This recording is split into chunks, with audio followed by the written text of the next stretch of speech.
우리 삶의 우선순위라는 제목으로 우리 함께 은혜를 나눕니다.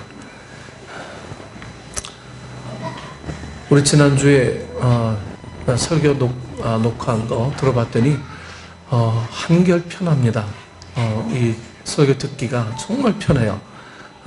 이렇게 편한 거 이렇게 진작 못했을까 생각도 들지만 이제라도 이제 시작을 했으니 얼마나 감사한 일인지 모릅니다. 네, 여러분들이 많은 사람들에게 전도의 기회가 될 수 있도록 우리 홈페이지 설교 동영상 그리고 우리 동영상들 찬양 동영상들 많이 있습니다. 활용해서 은혜 될 수 있는 여러분들 되길 바랍니다.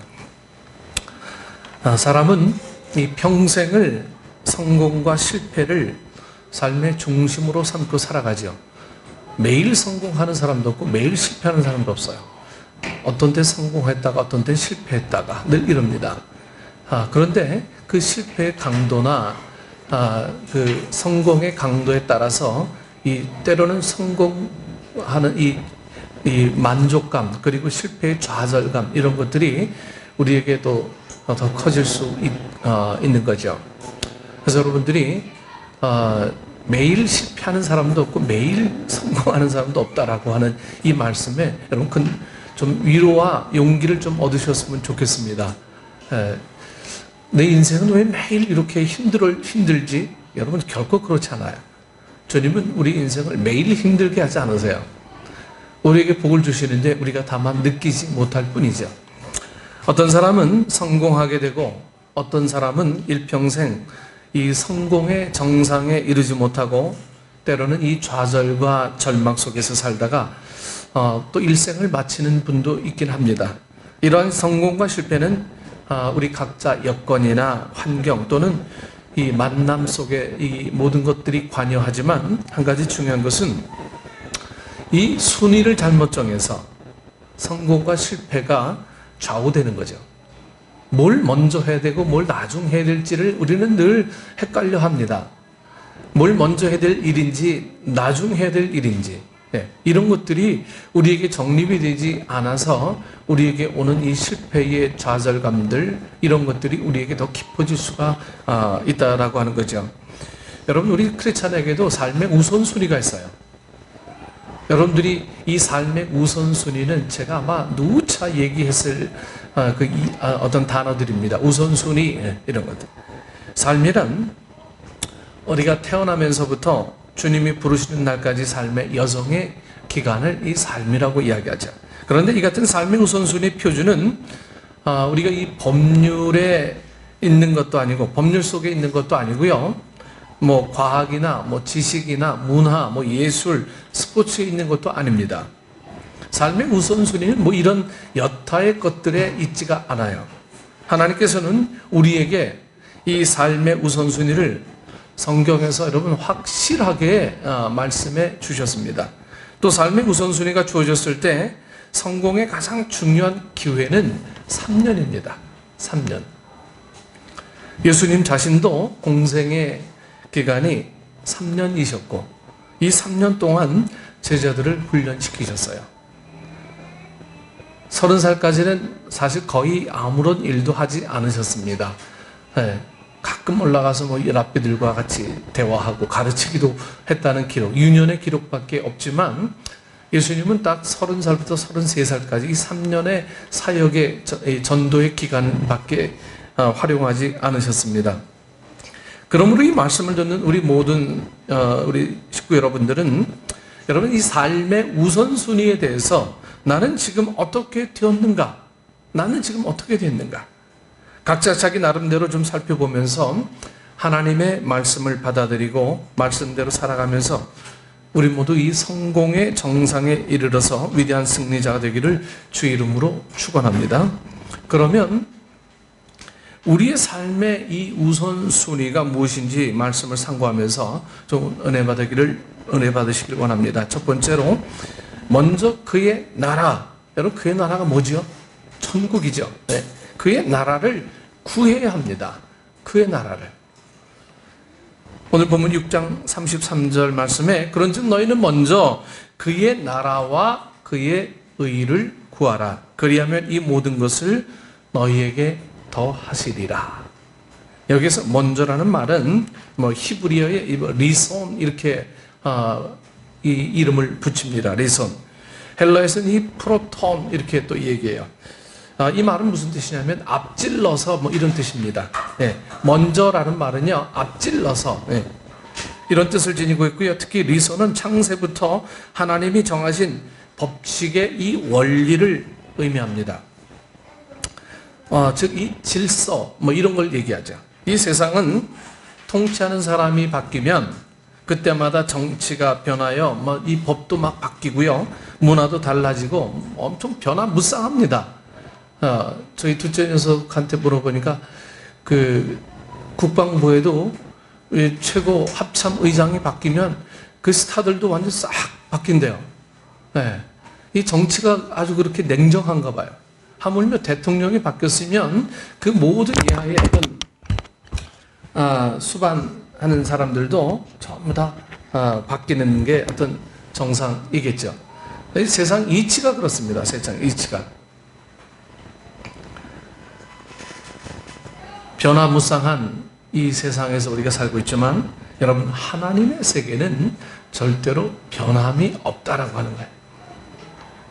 그 근거가 뭡니까? 하나님께서 한번 구원하시기로 작정한 하나님의 백성들은 결코 그 구원의 계획이 변할 수 없다라고 하는 거예요.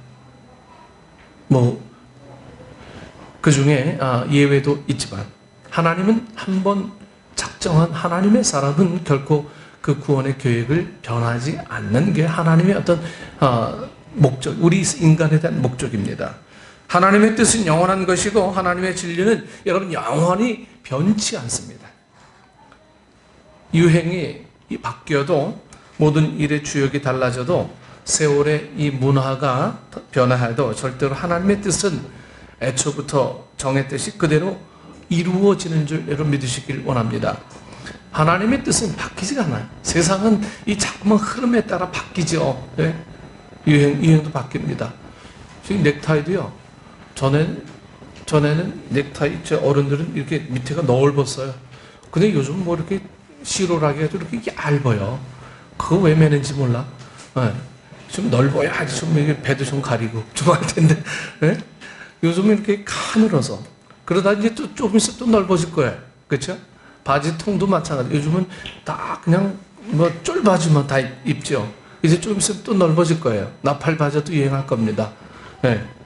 여러분 자꾸만 이렇게 유행이란 건 자꾸 돌고 그래요. 그래야 돈벌이가 되잖아. 늘 한 유행 하나면 돈벌이가 안 돼요. 그래서 하나님은 우리에게 이 믿음을 유행화시키지 않으셨어요. 하나님이 돈벌이 하실 일이 없으시니까 고정시켜 놓으셨어요. 한번 구원한 백성들은 결코 변함이 없다.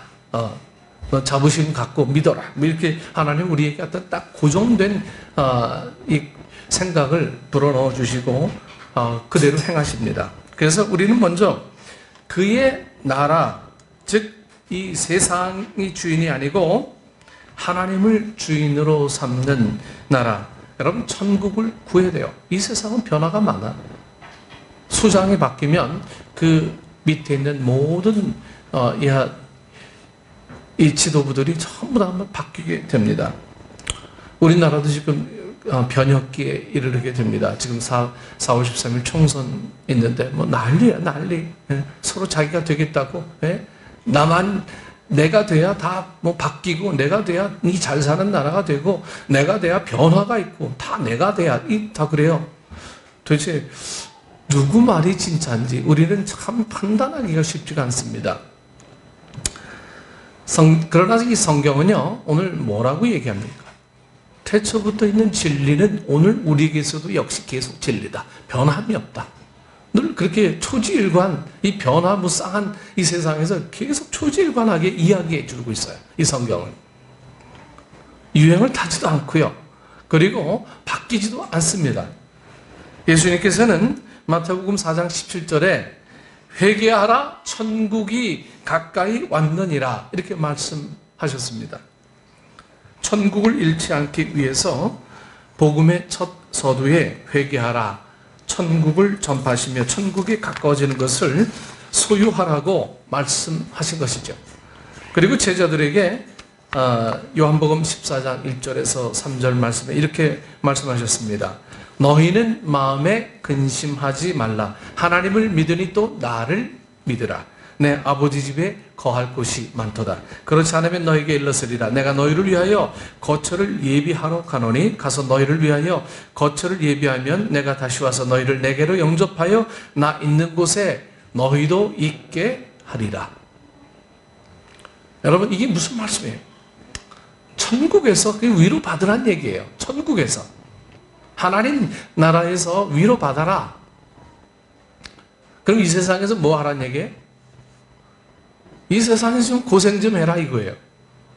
이 세상에서는 좀 우리가 좀 예수님의 제자로 살면서 좀 고생도 좀 해보고 헌신도 해보고, 에?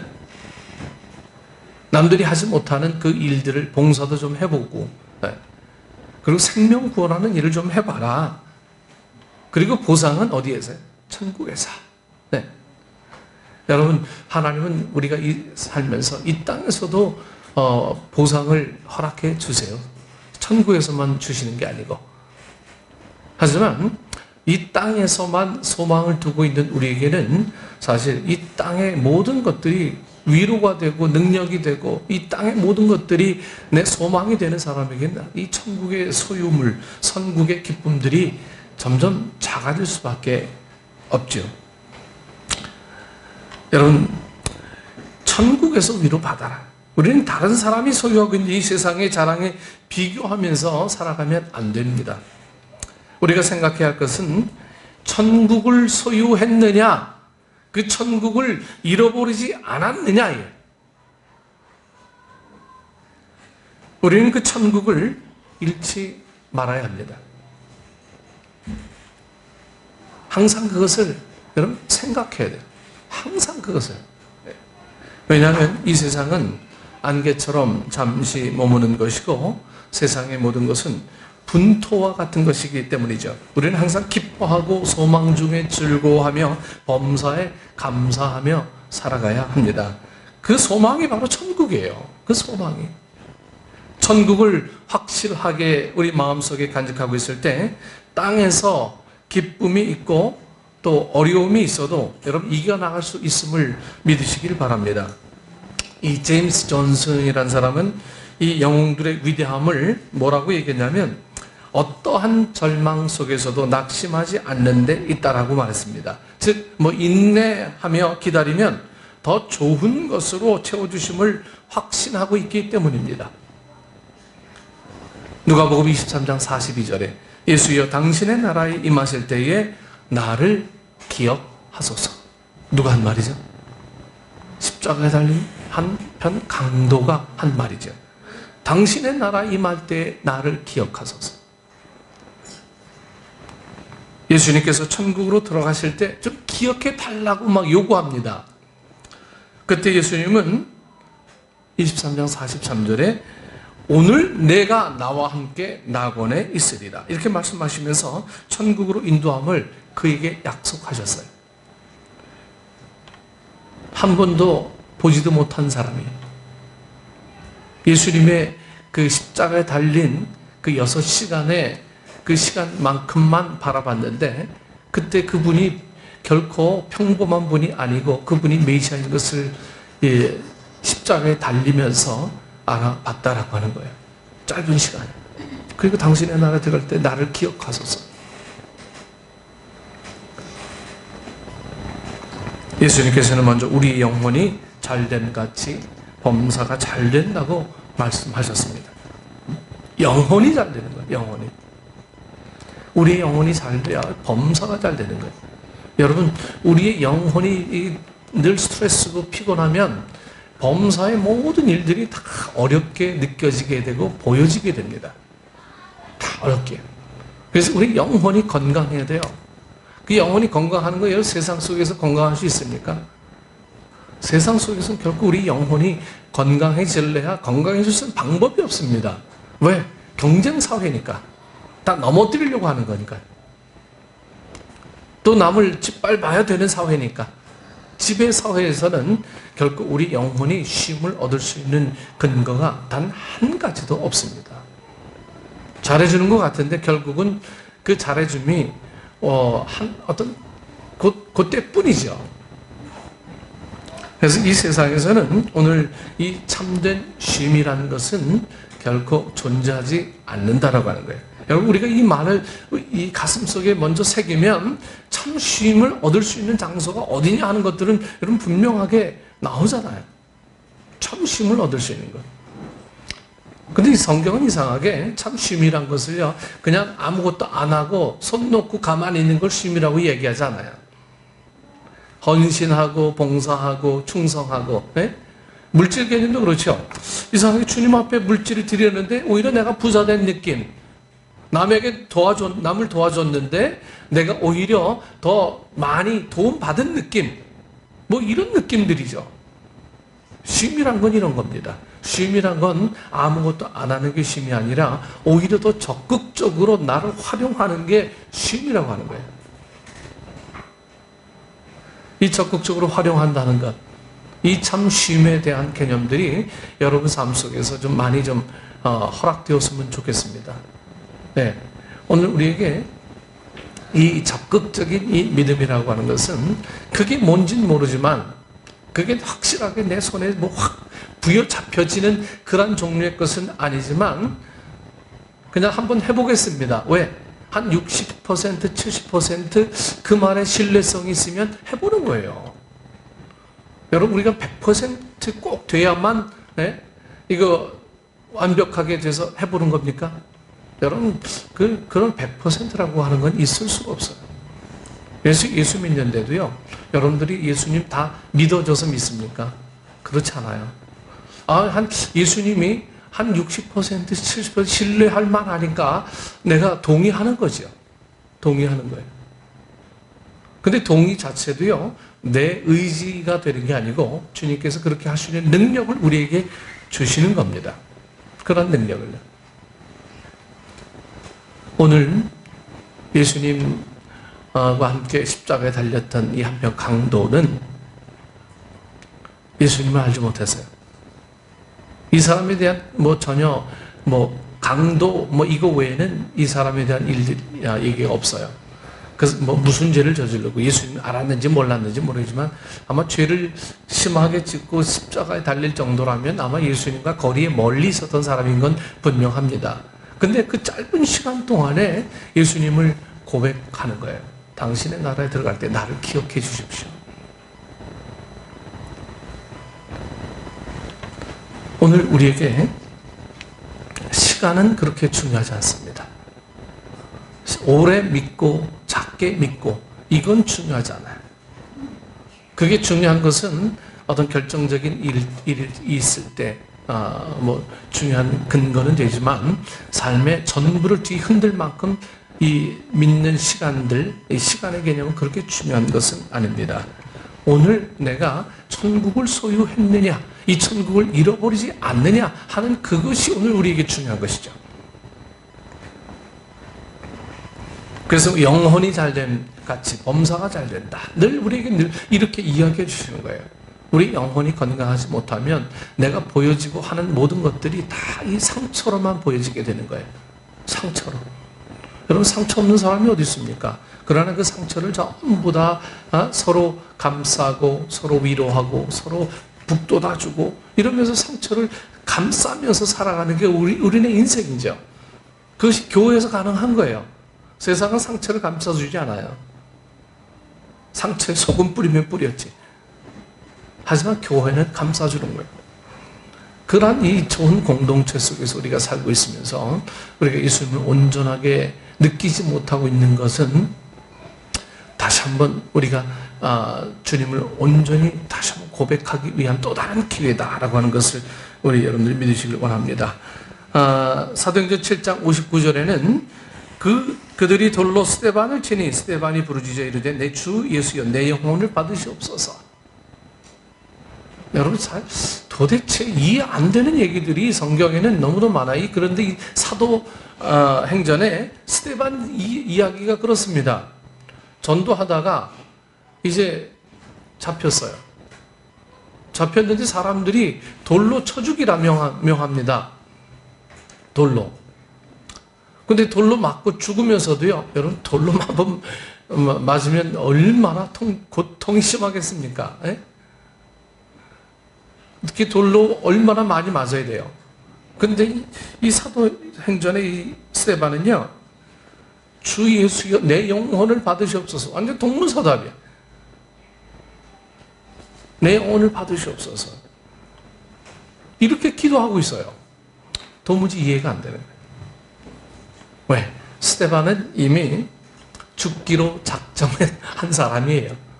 죽기로 작정한 사람. 왜 죽기로 작정했어요?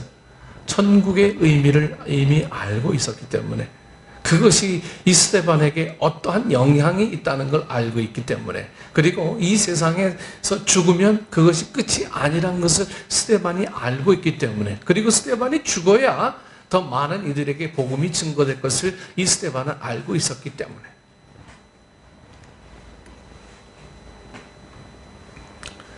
계시록 14장 13절에서는요, 지금 이후로 주 안에서 죽는 자들은 복이 있도다, 이렇게 말씀하고 있습니다. 천지에 죽음을 복이라고 한 말씀은 어떤 종교나 어떤 철학에도 없어요. 죽음을 복이라고 얘기하는 거예요. 네. 오직 예수님 믿는 사람들은 살아도 복이고 죽어도 복이다, 뭐 이런 생각을 갖고 살아요. 네? 왜냐하면 우리는 죽는 순간 천국에 완성된 천국에 들어가기 때문입니다. 네. 둘째, 먼저 그의 의를 구해야 합니다. 그의 의를 구해야 돼.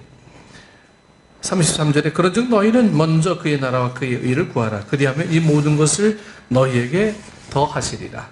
그의 나라를 구하고 천국을 구하고 그리고 그의 의를 구해야 합니다. 여러분, 이 의란 말은 헬라어로 디카이오스네 뭐 이렇게 얘기합니다. 즉 똑바르다, 공평하다, 뭐 이런 하나님의 절대적인 의를 말합니다. 그러므로 우리가 세상에서 살아갈 때에는 반드시 하나님의 뜻을 찾아야만 합니다. 하나님의 뜻. 내 뜻이 이루어지고 내 욕망이 채워지고 내 욕구가 관철되고 내가 원했던 것이 모두 달성되는 것에 절대로 기뻐해서는 안 됩니다. 여기 하나님의 뜻이 부합되었는지 여러분 먼저 알아야 됩니다. 내가 하는 모든 일들이 하나님의 뜻과 부합이 되어 있는지, 하나님의 뜻이 이루어짐을 기뻐한다면 여러분 어려움이 있어도 영광이 있게 되고 하나님의 역사가 반드시 함께하여 주심을 여러분 믿으시길 바랍니다. 그래서 우리가 하나님의 뜻을 자꾸만 찾는 일들에 좀 부지런하셔야 됩니다. 하나님의 뜻. 때로는 성공에도 하나님의 뜻이 있고 실패에도 하나님의 뜻이 있어요. 그러면 이것을 향한 하나님의 뜻이 뭡니까? 라고 묻는 사람이 진정 하나님의 사람이 되는 거죠. 결과가 중요한 게 아니에요. 성공과 실패의 그 결과물들이 중요한 게 아니라, 그럼에도 불구하고 내가 오늘 하나님의 뜻을, 하나님의 의를 먼저 찾고 달려나가는 우리의 삶이 되느냐, 그렇지 않느냐 하는 거죠. 인생의 성공은 여기에 달려 있습니다.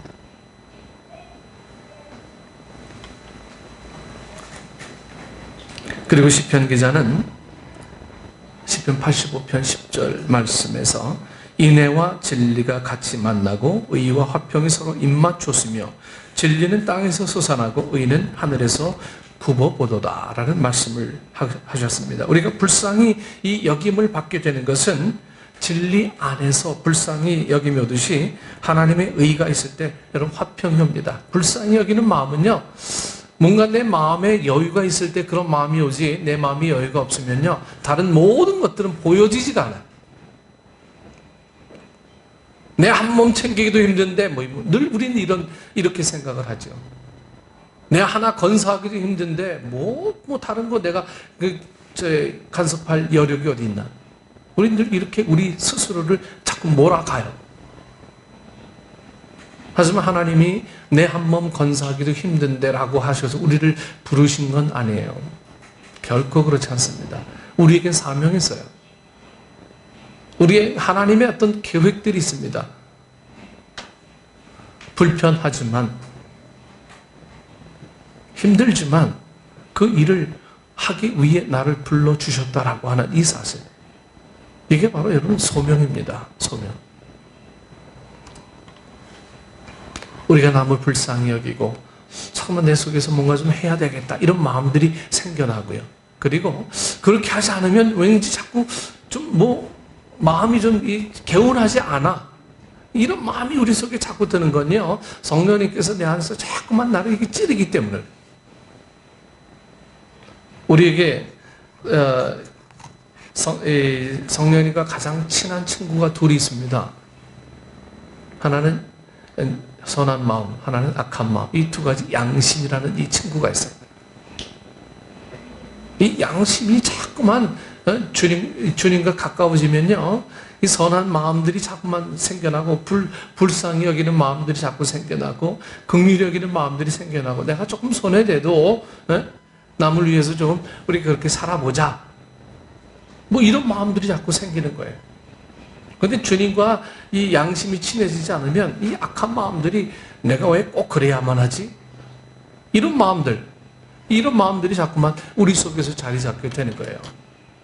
그래서 이 세상에 자꾸만 이 집단 이기주의에 빠지는 것은 우리의 선한 마음들이 주님과 친해지지 않기 때문에 그래요. 이 세상이 돌아가는 모든 상황들이 그렇잖아요. 요즘 기독교에도 평등법 해가지고 요즘은 이제 구원의 말도 못할 시대가 온다라고 얘기하기도 하고요. 네? 이게 말이나 됩니까? 그래서 우리가 살아가는 앞으로의 세상에는 정말 불쌍히 여김 보는 사람들이 과연 있을까? 주님은 이런 고민하실 것 같아요. 왜? 소돔성에 10명의 의인만 있으면 10명은커녕 한 명도 없었잖아요. 오늘 이 세상이 바로 그런 세상입니다. 오늘 우리에게도 그러한 어떤 이 압박이 오게 되면 나는 정말 의인입니다 이렇게 고백할 수 있는 그런 믿음의 능력을 갖고 있느냐 하는 것들 우리가 점검해 봐야 되죠. 없다고 생각하면 다시 한번 매어 달려야죠.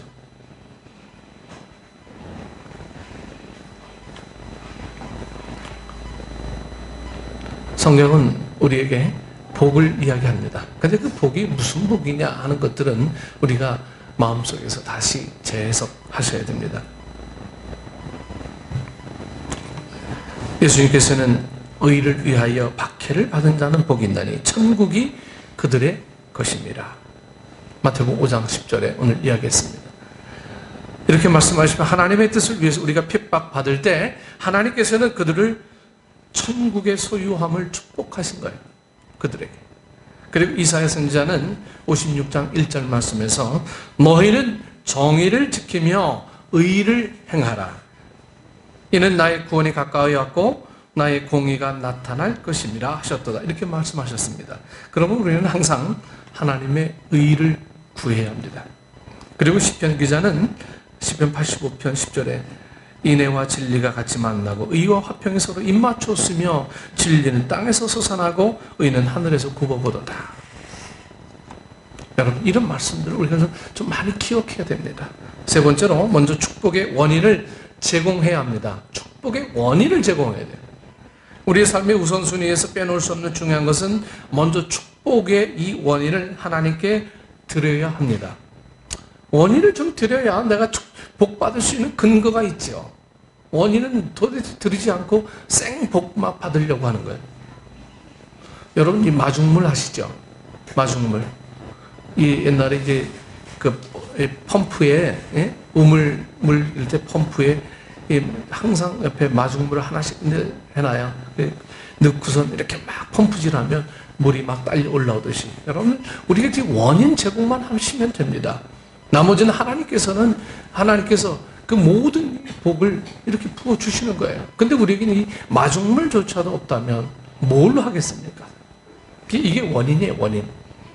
그 원인, 하나님이 기뻐할 만한 원인, 하나님께서 즐거워하실 만한 원인, 하나님이 정말 우리를 복 주실 만한 이 원인, 이런 원인들을 자꾸만 만들어가는 사람들, 예비하는 사람들. 이게 바로 우선순위를 갖고 있는 사람들의 어떤 모범적인 삶의 모습들이죠. 우리의 삶의 우선순위에서 빼놓을 수 없는 중요한 것은 먼저 이 축복의 원인을 하나님께 드리는 것. 이것은 성경 전체 흐름의 진리인 것입니다. 열왕기상 17장에 여러분 잘 아시는 엘리야와 사르밧 과부의 이야기가 나오게 됩니다. 하나님께서 이 엘리야에게 임하여 말하되 아방에게 이르기를 내 말이 없으면 3년 6개월 동안 비도 이슬도 있지 아니하리라고 하시면서 그를 요단강 앞 그릿 시냇가에 숨게 하시고 그 물을 다 마실 때까지 이렇게 머무르게 하죠. 그 후에 이 시돈에 속한 이 사르밧으로 인도하시면서 한 과부를 만나게 해서 음식을 공개받도록 하십니다. 그런데 이 과부는 집안 형편이 너무너무 어려워서, 우리나라 뭐 째지게 그냥 가난해가지고요. 나뭇가지를 주어서 남은 가루와 기름으로 떡을 내서 아들과 함께 먹고 죽으려고 한다는 사정을 듣습니다. 나뭇가지를 주어가지고 그리고 나머지 이제 먹다 남은 이제 이 가루 몇 있었던 거예요. 그리고 그걸 기름으로 막 떡을 내서 아들과 함께 먹고 죽으려고. 이 엘리야가 이제 그 사정을 듣습니다. 그러나 엘리야가 그 얘기를 해. 두려워하지 말고 가서 내 말대로 하려니와 먼저 그것으로 나를 위하여 작은 떡 한 개를 만들어 내게로 가져오고 그 후에 너와 내 아들을 위하여 만들라. 이스라엘 하나님 여호와의 말씀이 나 여호와가 비를 치면에 내리는 날까지 그 통에 가루가 떨어지지 아니하고 그 병의 기름이 없어지지 아니하리라 하였느니라. 이렇게 말합니다. 엘리야도 참 되게 짓궂어 보니까 나머지 가루 조금 남아있는 거 해서 떡 해먹고 이제 내 아들과 함께 죽자 이렇게 하고 있었는데 마지막 먹고 죽자. 우리나라는 먹고 죽을 귀신은 뭐 모두 좋다고 뭐 이렇게 얘기했듯이 이 속담을 알았나 봐요. 이 사르밧 과부가 이제 먹고 아들하고 이제 죽자 했는데 이 엘리야가 웬걸 너 배고프니까 너 다 먹어 이렇게 얘기하지 않고요. 나머지 있는 거 그 밀가루 있으면 반죽해가지고 하나 놔줘. 나 먼저 줘.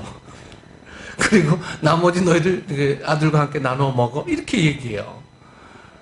참 이 사르밧 과부가 얼마나 이 부하가 침묵했습니까? 먹고 죽으려고 마지막 조금 남겨놓은 거 그것까지 못 먹게 자기가 먹는다고 이 뺏어가니. 여러분 엘리야가 배가 고파서 요구했겠습니까? 엘리야가 먹을 게 없어서 요구했겠습니까? 그게 아니에요. 먼저 축복의 원인을 제공하기 위한 우선순위를 부여하기 위한 것입니다. 이에 그 여인은 순종함으로 하나님을 섬기는 신앙의 길을 보여주므로 여러 날 동안 통에 가루와 병에 기름이 떨어지지 아니하는 하나님의 역사하심을 체험했습니다. 기름을 계속 붓는데도 안 떨어지는 거예요. 계속 붓는데도. 밀가루를 붓는데 계속 퍼지는 거예요. 그 후에 여인의 아들이 병들어 죽게 되자 그녀는 자신의 죄를 다시 돌아보게 되죠. 그리고 엘리야는 하나님께 과부의 아들을 위해 부르짖고 또 부르짖습니다.